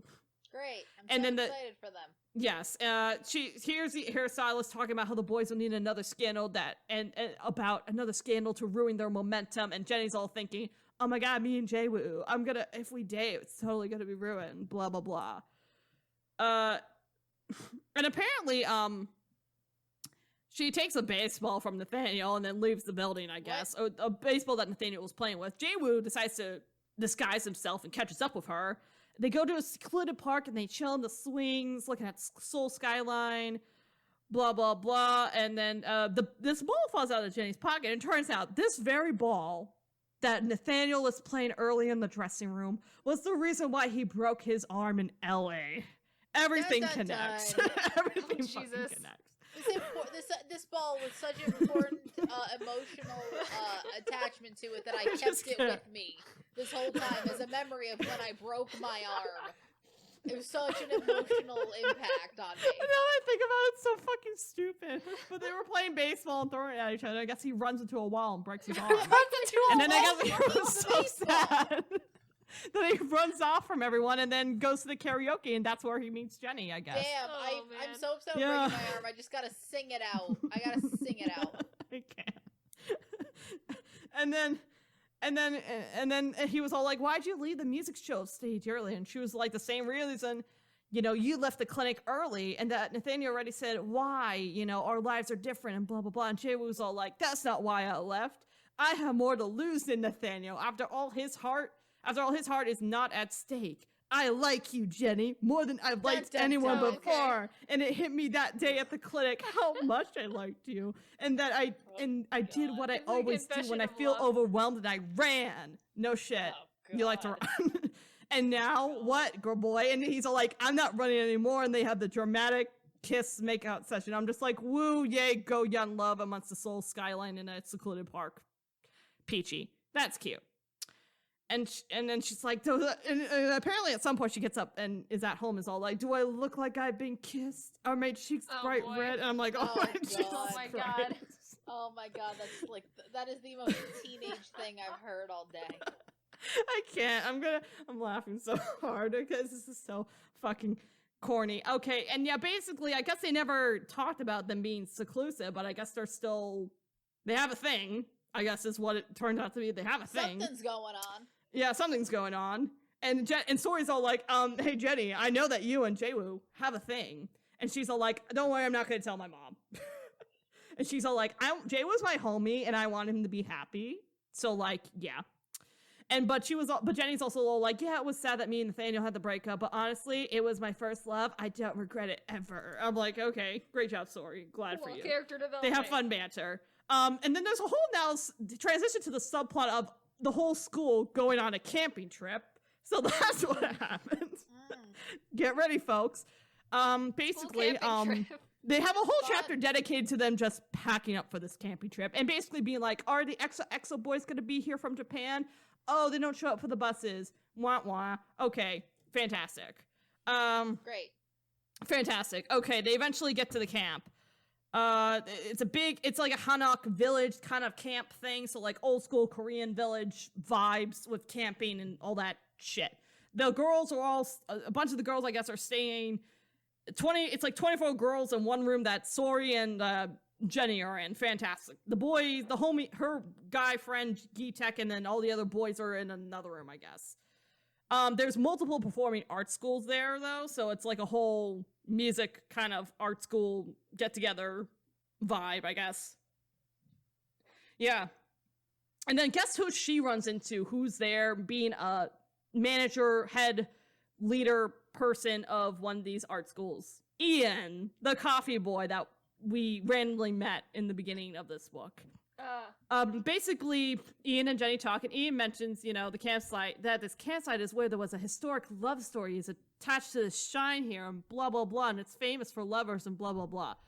Yeah, side note, though, I think Ian's in college, and Jenny's in high school, so, like, Ian, what are you doing? Ian, just, what are you doing, Ian? What the fuck are you doing? Anyways, so Jenny decides to go hiking with Sori, blah, blah, blah. Nathaniel's not happy about that, and he goes water rafting instead because Nathaniel's in his fucking feelings, I guess. Nathaniel seems like he's a drama queen. You know, Nathaniel's a little baby back bitch like sometimes. Nathaniel seems like he's got a lot going on. Nathaniel has a lot of feelings, and it's kind of like a baby back bitch, I think, sometimes. Jae-woo joins the hike, though, and I don't think he doesn't know who Ian is, clearly. They get to the shrine. Jenny and Jae-woo, Jenny's trying to hide away from Ian, who's all being like, who's clearly into her, even though she's in high school, Ian. God, Ian. But anyways, Jenny never texts Ian, by the way, throughout this whole story. Just putting that out there, because she's still focused on Jae-woo. But anyways, they get to the shrine. Jenny and Jae-woo hide together, and they're like, oh my god, this totally reminds us of the photo booth incident, you know? And like, Ian and the fangirls are looking for both of them, because Jae-woo's in an idol group. So Jae-woo quickly kisses Jenny hard, and then like runs off. And then she decides to hurry up and make a quick prayer at the shrine before bouncing, I guess. Oh god, this is where it gets ridiculous high school level. So they all get back to the camp. The boys are playing soccer, and Jenny and Jae-woo flirt over by the fact that he's shirtless because they're playing skins and shirts, I guess. Ian decides to see this and confronts Jenny about this, being like, so that's why you didn't text him. Well, enjoy living your fantasy of liking an idol. He's being a baby back bitch, too. Ian's being a little punk. It's like, dude, she's in high school. And he's all like, Jenny, you're not a serious musician because you like pop idol groups. I'm like, Ian, shut the fuck up. Ian, just shut the fuck up. But he's gone. Yeah, great. He just seems to like antagonize her for a little bit. Yeah, I'm like, what the fuck? And anyways, Jenny decides to talk about this Ian encounter at dinner, and all the friends are like, ew, what the fuck is that? Yeah, and Jenny wonders, if, Ian will say anything about that. And Sori's just like, he's a flirt who didn't get the girl for once, and he hates idols, so he wouldn't care to report that. So Jenny's just like, fair. Okay, thank you, Sori. Yeah.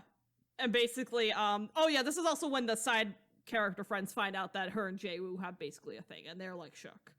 They're shook. And Jenny questions if she feels love towards Jae-woo, which probably she does, but that's fine.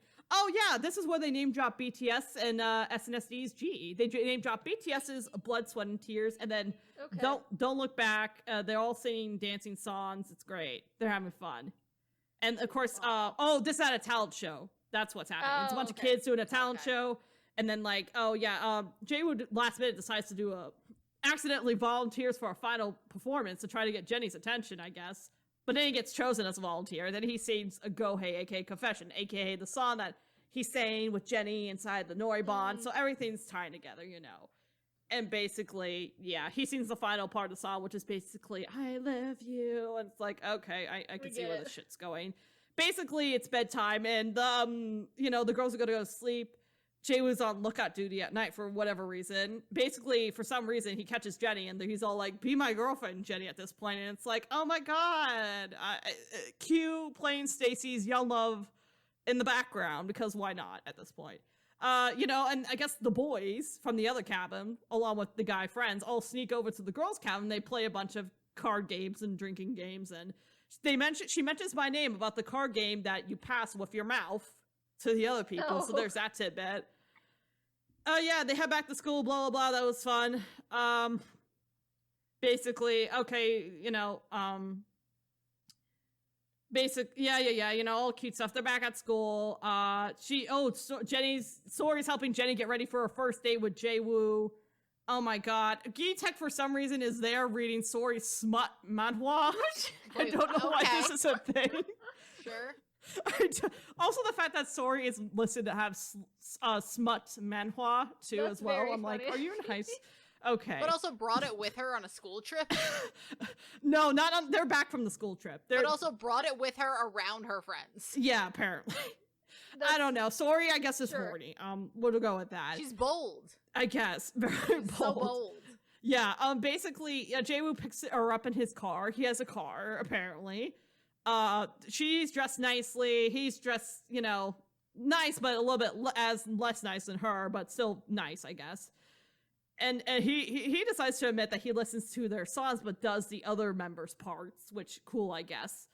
And then apparently they go out and play games and blah, blah, blah, watch a movie together. And then at the end of the movie, someone catches up to them and is all like, hey, Oppa, what are you doing here? And it turns out That child is Jaewoo's little sister. Oh. Oh. So don't worry, we're getting towards the end here. So basically, he's like, oh yeah, my mom and my sister live in this neighborhood that's outside of Seoul, and I pulled them up from Busan to be closer about a year ago. So party. I guess her name's Juri. Juri? That's kind of cute. Yeah. And they're like, come to dinner, and so I guess she ends up at there's a family's She place meets and the has dinner with in-laws. them. It's great. Yep. Yeah, she's eating dinner with the in-laws, apparently. And basically, she sees photos, she sees his room, sees all the EXO photos, thinks about all of them, how what he means to them, blah, blah, blah. Jenny decides to sleep in Juri's room, I guess, because Nathaniel has a tiny-ass room that he's never there for, so it's tiny and it's fine. Thunder wakes her up at 3 a.m. She goes to get water, goes out to the balcony. Jaewoo shows up and is all like, hey, you're awake at this time. And it's like, Korea's so pretty, yeah. And then she's like, I'm going to miss this. And then he's like, you'll come back. So then the whole subplot of like, oh, right, I gotta eventually go home creeps back in. Yeah, we need to go. Like, this yeah, is they a decide to time cuddle for trip. a little bit before she goes back to her sister's room. They decide to still go to the extended day, go to the mall, get matching couple sweaters, see grandma at the clinic, and it turns out mom's there and is arguing with grandma about getting the surgery. Mom mentions about leaving by June, but Jenny and eventually talks to her and talks to mom is all like, I guess, but there's a showcase and, grandma's all like, oh, I have to have the surgery by then, so I don't want to miss Jenny's performance and all that jazz. And yeah, so basically, it turns out Jenny and Sori are going to do a duet performance, and then Jenny's also going to do a solo performance, apparently. And her mom reminds her about, like, hey, there's still the ensemble performance with the, like, LA whatever orchestra, so you could do over the summer to try to join that. So we want to get back to that by then, And the mom is starting to be like, I regret bringing you to Korea because Jenny is letting her new friends distract her. Very Asian mom sentiments. Yeah. Be like, focus on your future, blah, blah, blah.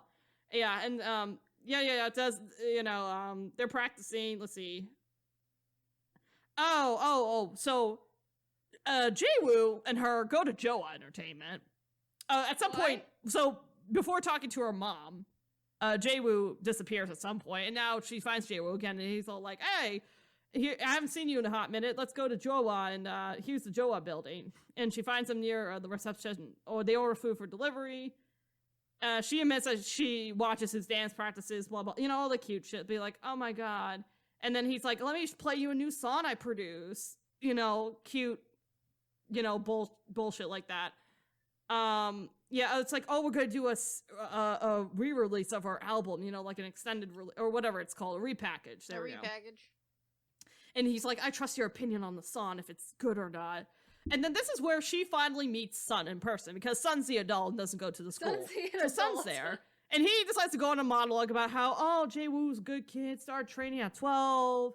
He's so dedicated for his future, blah, blah, blah. And he was also like, Jaewoo canceled his appearance at a radio show that they had today. And like, that's interesting, He leaves. Jaewoo comes back with food.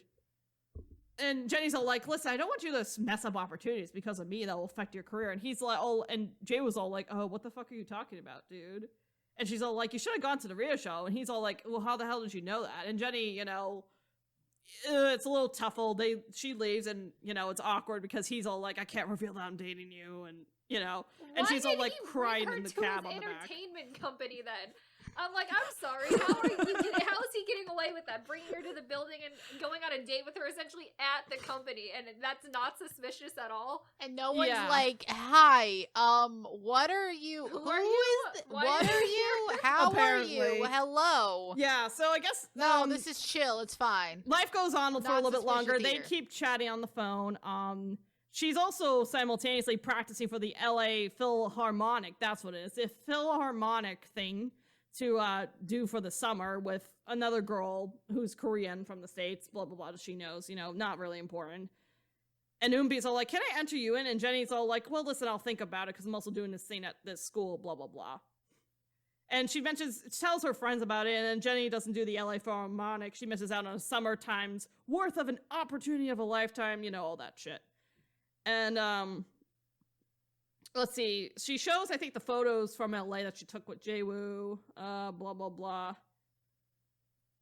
let's see. Oh yeah, Jaewoo is all like, hey, I'm here at the library, come see. And Jenny's all like, well, I haven't, and Jory's all like, girl, we booked a practice room that was hard to book for this whole talent showcase thing. Remember, we have a duet. And Jenny's all like, I haven't seen him in person for a while, and he has a schedule. And Soy's all just like, girl, you got a schedule too, okay? And we need to practice, and we gotta get ready for the showcase, all right? You know? This ain't just you, it's also about me. It's also about me too. You cannot embarrass me. And at the end, Soy's all like, Which are fair. you really going to blow your chances on a guy who will never put you first? Clearly being upset, and, in come the Nathaniel flashbacks, and, her voice is straining. Nathaniel flashback. And Angel's just like, listen, Jenny, just go see Jaewoo, Angela's being the devil, I guess, and it's all like, go see Jaewoo. Yeah, basically, she goes sees him. They go to a karaoke bar, and they pay for an hour. They select a song, but of course it turns into a steamy makeout session, and like they're getting into it.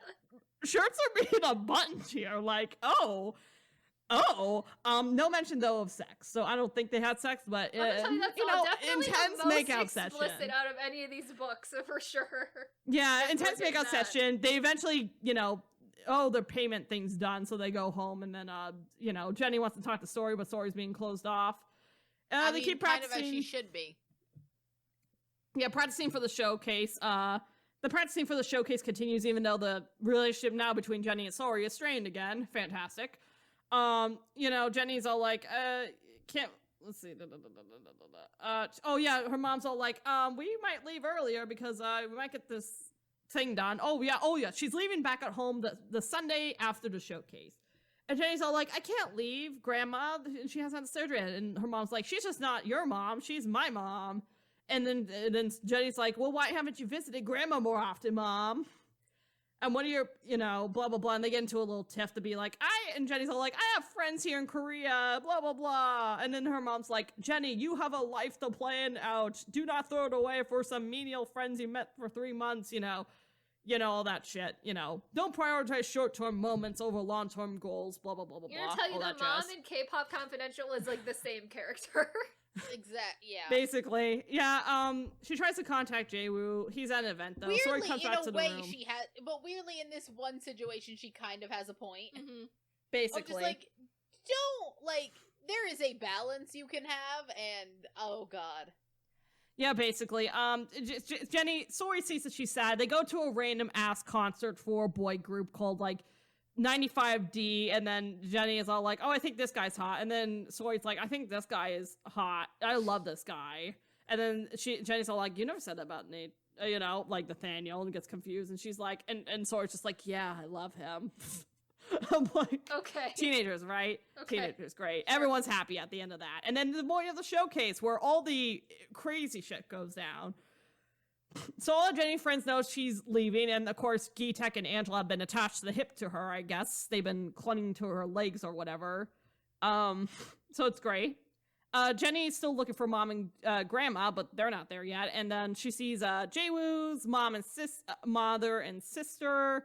They wish her luck, blah, blah, blah. Her and Sori get ready for the performance. Nathaniel and Jaewoo, I guess, are introducing the whole showcase, I guess. Jenny and Sori perform, and it's fucking fantastic. Jenny checks the phone and finds out her mom left the performance, though, because Grandma had to go to the hospital, and Jenny freaks out and leaves the whole damn building. So she rushes to the hospital, and turns out Grandma just got out of surgery, but before she goes into the room to talk to Mom and Grandma, she's hearing her mom cry. And her mom is all talking to her grandma, being like, listen, and her mom is like, you should have, you should have come to the States. You weren't there when I needed you. And Grandma's apologizing for not coming to the States and blah, blah, blah. And her mom was all like, how hard it was for her and that she was alone and didn't have the means to help her mom and blah, blah, blah. I think referencing her being alone and also the fact that her husband died and blah. And I'm so scared, Mom. I drive Jenny to be stronger, but sometimes I feel like I'm pushing her away and just want to protect her. Kind of like, oh, like her mom's being like I protected you, and her mom's all like, oh, I did a terrible job at that, clearly. So she's like, keeping out, the people you love isn't protecting them. Love them and trust them with all your heart is all you can do. Jenny's all like, oh, this is sad. And then she checks her phone and people are wondering where the hell she is. And the whole gang on the chat is wondering what, and she's all like scrolling, going, what's up? And Angela and Geetek are posting now news articles that reveal that Jenny and Jaewoo are in a relationship because guess what? Someone found the photos of them from the photo booth in LA that they took. Ooh. And she's not blurred on the photos, but it's not the best crisp focus of the photos, but still her face is pretty visible on them. So whoops, the paparazzi got their photos. Jaewoo dramatically gets to the hospital and the paparazzi are there. And Jenny's in the elevator coming down. As soon as the door opens, Jaewoo rushes over to cover her and the elevator closes and they get to the rooftop. And he's all like, oh, this is how I ended up at the hospital. And Jenny's all like, she can't and won't make it to her solo performance. And that, you know, she doesn't have the option for that. And that now she'll have to, you know, go back to the States soon. And she tells Jaewoo that she's going home on Sunday finally. She hadn't told him that earlier, but she tells him now.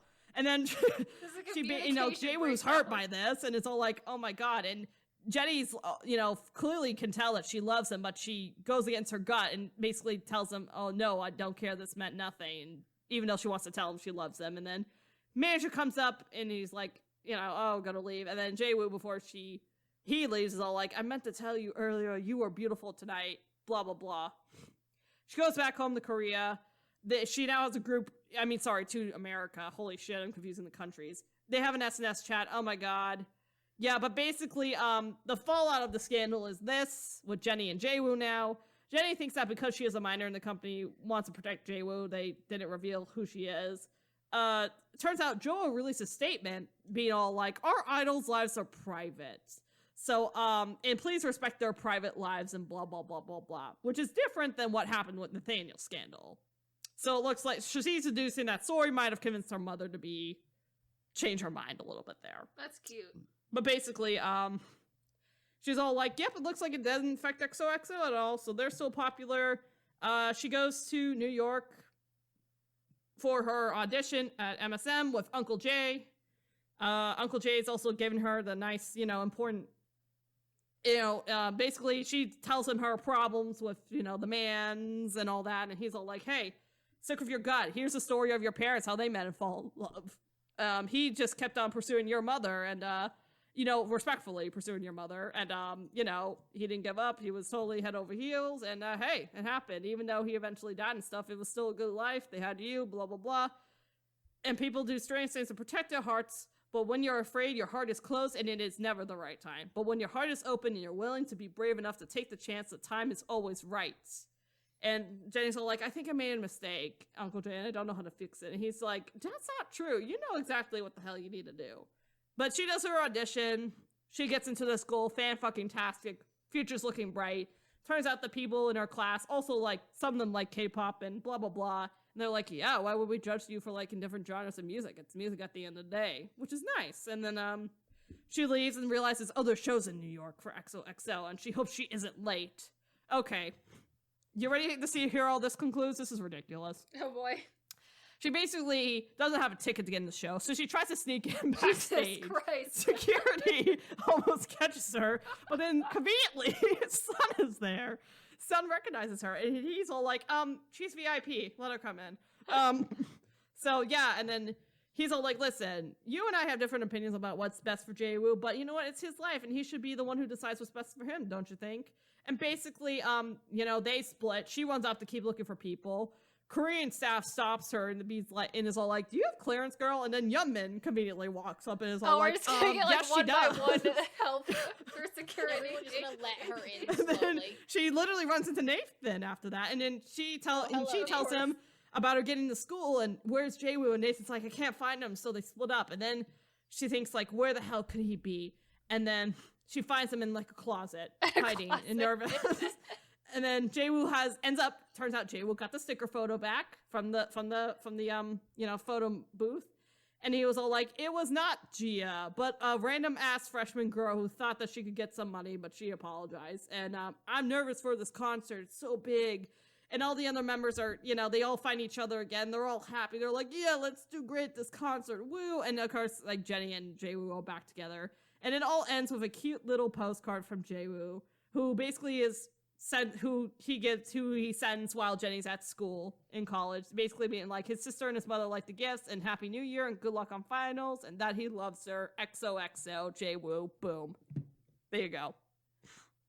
I'm gonna let you know that book is significantly better than any of the other books. Like, that's a real book. Yeah, like, that's a real book with, like, a not shitty plot. That might have went on for a little bit too long, just gonna be FYI, but you know what? That I cut out a lot of shit. A lot of useless shit. But, that's the story. That is all. How do you feel? Thoughts? That's opinions? easily the best one. That seems like an average... Like a slightly, like it seems like a real book, like an above average, like young adult romance. Like that seems like an above decent. average adult. Yeah. Yes, it's above average, book, wholesome. Oh my god! And the nice thing about it is that Nathaniel and Sori don't get back together. They actually stay separated. And I honestly feel like it handles it the best because like one of them's not a K-pop idol and like but like. Has enough of an understanding of like that world at that point. Yeah, it's like it's good. I think that K-pop is not the central issue of this book. Right. I like that she's like a cello player and has like her own shit to figure out. Her central issue is trying to navigate dating an idol. The problem with this, like the central conflict of this book is not, hey, the K-pop industry is like destroying these people. Yeah. It's no. I have problems outside of this industry that I need to face as a person. Right. Yeah. Honestly, like, that sounds like not a bad book. Like, that sounds like a pretty decent book. That's the story. That's the tea. That was a little bit long, but that was the story. Because I just had to tell it because, you know, it's a clusterfuck in of itself, but somehow it all works out. It's very high school also, drama. Ian, why are you being creepy, dude? You're a very average high school drama. Yeah. Hello, it's Editor Kayla here again.